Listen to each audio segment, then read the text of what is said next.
Imagine you wake up in the middle of the night, hear a noise downstairs, and immediately think, is it a burglar? But then you remember, you have a cat. How should you update your belief given this new information? Welcome to the world of Bayesian thinking.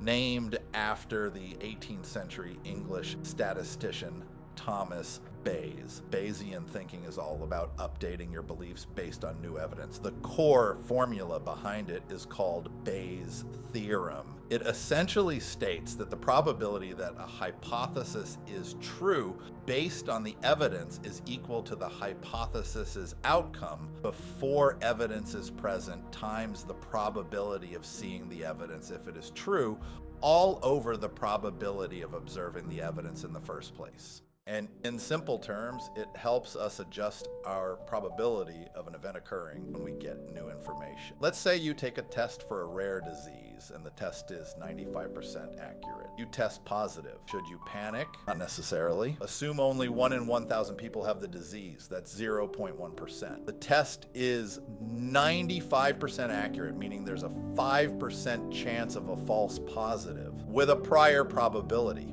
base rate. 0.1% have the disease. The numbers say 95% of sick people test positive. In turn, this gives a false positive rate. 5% of healthy people test positive. When you apply Bayes' theorem, the actual probability that you have the disease given a positive test result is only about 2%. So instead of immediate panic, Bayesian reasoning suggests seeking further testing.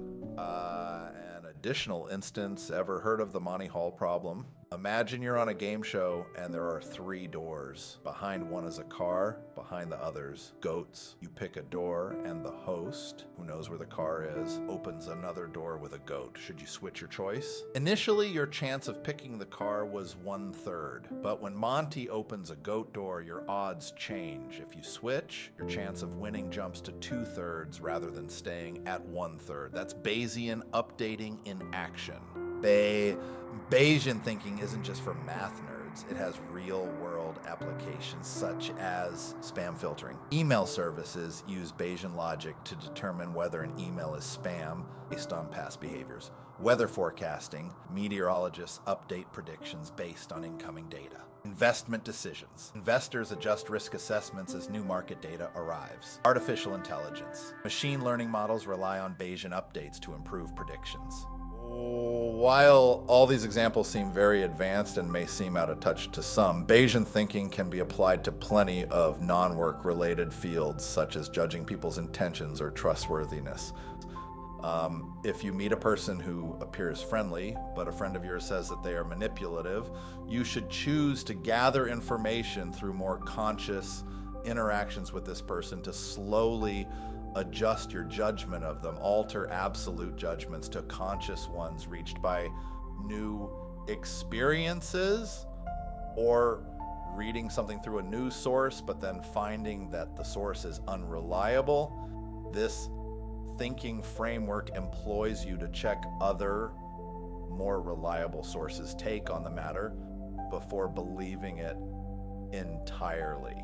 Now, as to what you can gain from this, Bayesian thinking helps to avoid rapid snap decisions and increases the likelihood of better decisions. Next time you're faced with sudden stimuli like the same strange noise in the middle of the night, assess your situation, consider the probabilities, then act in accordance to the data provided to you. To some, this way of thinking could be chalked up to being more aware, or simply as asking even one more question when faced with a situation cautiousness. However, it extends far beyond that as a method to improving the quality of your decisions consistently, and if nothing else, you now have a scientific name for it.